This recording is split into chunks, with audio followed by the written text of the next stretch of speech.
ഇത്രയും ട്രെൻഡിങ് ആയി നിൽക്കുന്ന ഈ ഒരു ഐറ്റം, അതും GCC കൺട്രിയിലും കോഴിക്കോട് ഏറ്റവും ട്രെൻഡിങ്ങിൽ നിൽക്കുന്ന ഈ ഒരു ഇഫ ചിക്കൻ നിങ്ങൾ കഴിച്ചിട്ടില്ലേ? ഇമ്മാതിരി വെറൈറ്റി ഐറ്റംസ് കിട്ടിയിട്ട് നിങ്ങൾക്കാണ് പറഞ്ഞെന്നില്ലാന്നുണ്ടെങ്കിൽ എങ്ങനെ ശരിയാവാം? അടിപൊളി ഐറ്റം ആട്ടോ, ഒരൊറ്റ ബൈറ്റിൽ തന്നെ ഇതിന്റെ ഒരു ബിഗ് ഫാനായി മാറുന്ന ഒരു ഐറ്റം. അൽഫാം ഒന്നുമല്ല എന്ന് മനസ്സിലാക്കിയ ഒരു ഐറ്റം, അതും GCC കൺട്രിയിൽ നിന്ന് ഇറക്കുമതി ആയതുകൊണ്ട് അൽഫാമിന് കുറച്ച് മേലെ നിൽക്കാൻ പറ്റിയൊരു ഐറ്റം തന്നെ കേട്ടത്. ഈ ഒരു റെസ്റ്റോറന്റിൽ വന്നോല് മൊത്തം ഇതാണോ കഴിക്കലെന്ന് വരെ തോന്നിപ്പോയി. കാരണം ഇത് കൊടുക്കണ കണ്ടില്ല നിങ്ങൾ, ഒരു ലോഡായിട്ട് അങ്ങനെ പോവാട്ടെ. എല്ലാവർക്കും വേണ്ടിയത് ഈ ഒരു ഇഫ ചിക്കനാണ്. ഞമ്മക്ക് ഏതായാലും ഈ ഒരു ഐറ്റം നല്ലോണം ഇഷ്ടപ്പെട്ടിട്ട് ബാക്കി കാര്യങ്ങൾ ഏതായാലും ഇവരോട് തന്നെ ചോദിച്ചു നോക്കാം. നമുക്ക് സാധനം രക്ഷയില്ല. സൂപ്പർ സൂപ്പർ സൂപ്പർ സൂപ്പർ, ഒന്നും പറയാനില്ല.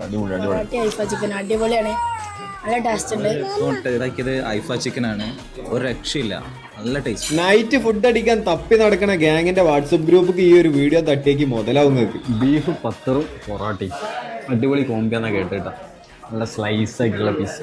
ചിക്കനിലും ബീഫിലും മാത്രമല്ല കേട്ടോ, ഫിഷിലൊക്കെ അടിപൊളി ഗ്രില്ല് തന്നെ വരുന്നുണ്ട്. അതിക്ക് നേരെ ലെമണൊക്കെ സ്ക്യൂസ് ചെയ്തിട്ട് അത് ഒരു ബട്ടർ നാൻ്റെ പീസും കൂട്ടി പിടിച്ചാലുണ്ടല്ലോ, നല്ല ആവി പറക്കണ പീസ്.